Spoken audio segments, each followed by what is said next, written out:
As the Green Bay Packers gear up for the upcoming season, the chatter surrounding the backup quarterback position has intensified, especially after the loss of Malik Willis to free agency. The Packers are on the hunt for a reliable option to support the promising Jordan Love, and with the draft just around the corner, speculation is swirling about potential trades. One name that has emerged in the conversation is Will Levis, the former second-round pick currently with the Tennessee Titans. Where are you watching from, Packers fans? And what do you think about the possibility of bringing Levis to Green Bay? Let's dive into this developing situation. With Malik Willis now off the roster, General Manager Brian Gutekunst faces a critical task. Willis, who started 3 games during his tenure in Green Bay, leaves a gap that the Packers need to fill. The upcoming draft offers intriguing possibilities, but Levis stands out as a particularly interesting option.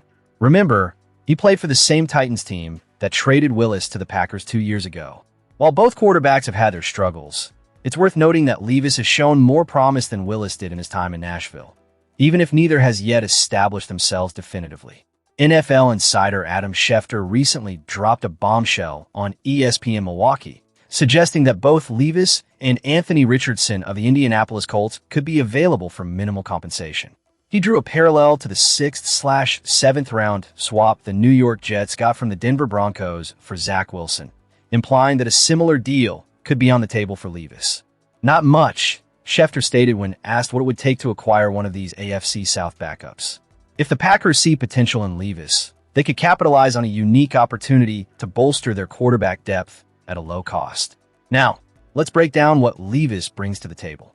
In his 21 NFL games, he has started all of them, boasting an 82.7 passer rating along with 240 rushing yards.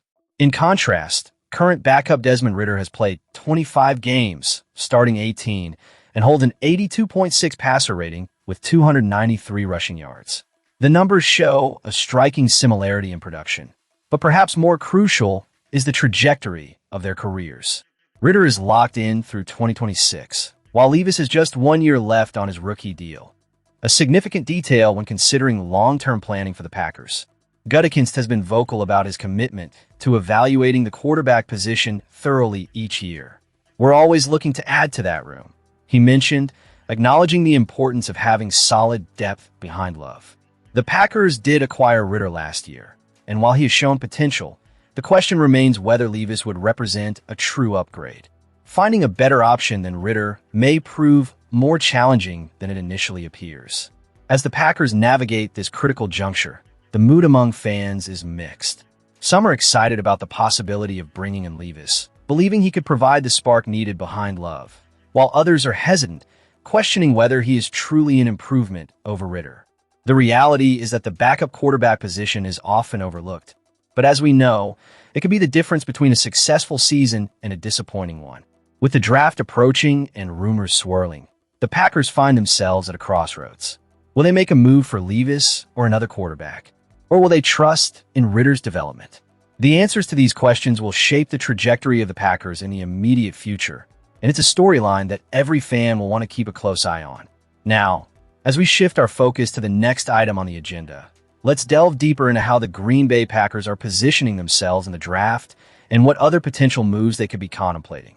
As the 2026 NFL Draft approaches, the Green Bay Packers find themselves at a critical juncture, a crossroads where they must make strategic decisions to bolster their roster before training camp kicks off. With the team's recent playoff appearances hanging in the balance, the urgency to add impact players is palpable. The question on every fan's lips is whether General Manager Brian Gutekunst can navigate this draft effectively enough to strengthen a line that has faltered under pressure in recent seasons. The Packers have been to the playoffs 3 years in a row, but let's not sugarcoat it. They've been one and done in the postseason twice. In 2024, they were completely outmatched by the Eagles, with Jordan Love facing relentless pressure on nearly 42% of his dropbacks. Fast forward to 2025, and it was déjà vu against the Bears. Love was once again under siege, and running back Josh Jacobs found himself in a quagmire, gaining an abysmal 14 yards before contact across 19 attempts. The numbers tell a sobering story. The Packers must address their blocking woes. In 2023, Love faced pressure on just over 30% of his dropbacks, a figure that crept up to 34.4% in 2024 and escalated to nearly 39% in 2025. These are not just statistics. They are glaring indicators that the Packers have a serious problem on their hands. They need better protection for their quarterback and more blockers across the board. This offseason, the Packers made the bold move of parting ways with longtime starters Elgton Jenkins and Rashid Walker. Enter Sean Rhyan at center and Jordan Morgan at left tackle, two players who have transitioned from depth roles to starting positions. While the team might be optimistic about this new offensive line combination of Morgan, Aaron Banks, Ryan, Anthony Belton, and Zach Tom, the question remains, who steps in if disaster strikes?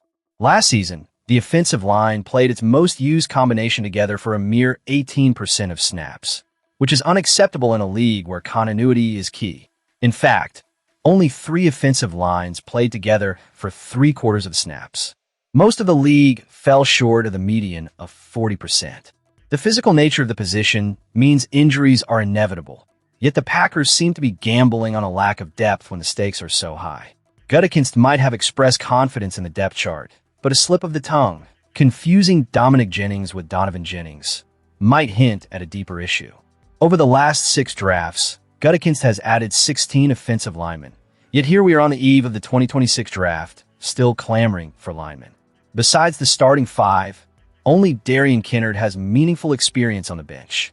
The Packers need to make smart moves to ensure they don't find themselves in a bind when injuries inevitably strike. Gutekunst acknowledged that finding big men capable of playing at a high level is a challenge, but he also needs to recognize that the Packers are in dire need of reliable backups.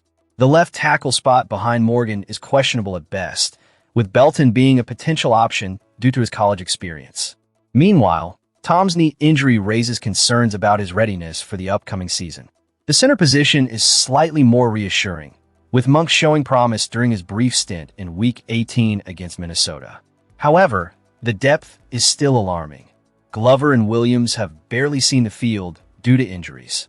The draft offers possibilities like Florida's Austin Barber or Texas A&M's Trey Zun III, both of whom could provide immediate benefits as versatile linemen. But the need for blockers doesn't end at the offensive line. The Packers also require tight ends who can provide solid blocking support. John Fitzpatrick, their primary blocking tight end, suffered a torn Achilles and remains unsigned. While Tucker Kraft has shown potential, the Packers would be wise to consider Stanford's Sam Roush in the 3rd round. His desire to win one-on-one matchups and take pride in his blocking could be just what the team needs to bolster their run game. In essence, the Packers must prioritize adding blockers, both on the line and at the tight end position.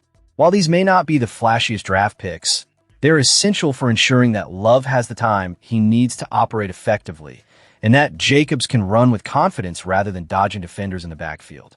As we edge closer to the draft, the success of the Packers' 2026 season could very well hinge on Gutekunst's ability to identify and secure the right talent. The pressure is on, and the fans are eager to see whether the front office can deliver the reinforcements that the team so desperately needs. Now, let's shift our focus to the next item on the agenda. As we dive deeper into the Green Bay Packers draft strategy, the air is thick with speculation. Without a first-round pick, the question looms, how will General Manager Brian Gutekunst ensure the team secures an instant impact player to address pressing needs? The stakes are high, and the clock is ticking. Fans, where are you watching from? Share your thoughts on this critical moment for the Packers in the comments below. Gutekunst is signaling that he might not sit idly by with the 52nd overall selection. Instead, he's hinted at the possibility of trading up to snag a player who could make a significant difference.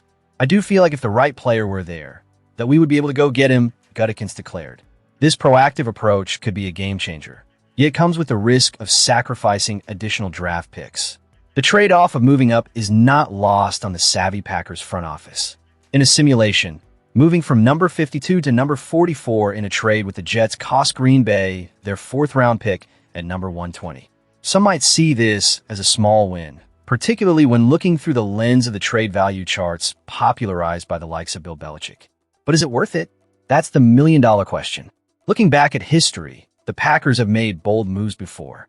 In 2009, When they selected B.J. Raji with their first pick, they were addressing a critical need for a nose tackle in a transitioning 3-4 defense. Gutekunst echoed a similar sentiment during a recent press conference, suggesting there's a growing need for a pure nose tackle to anchor the defensive line. I do think there's probably a little bit more appetite for a pure nose because of some of the snaps we're going to play. This brings us to Lee Hunter from Texas Tech, who is generating buzz after a standout season that saw him rack up 3 sacks and 11 tackles for loss. As he fell into the 40s during mock drafts, it became apparent that the Packers might need to act swiftly. If Gutekunst decides to move up, it could cost them that 4th-round pick, yet the potential benefits are immense. Hunter is currently ranked as the number 41 overall prospect by NFL Network's Daniel Jeremiah, and he could immediately bolster a run defense that has been a concern, something that became even more pressing after the departure of Colby Wooden. The Packers are in a unique position. They have the cap space, the need for defensive upgrades, and a history of making impactful draft moves. But every decision carries weight. Will Gutekunst pull the trigger and trade up to secure Hunter or another key player? Or will he prioritize maintaining draft capital to build a deeper roster?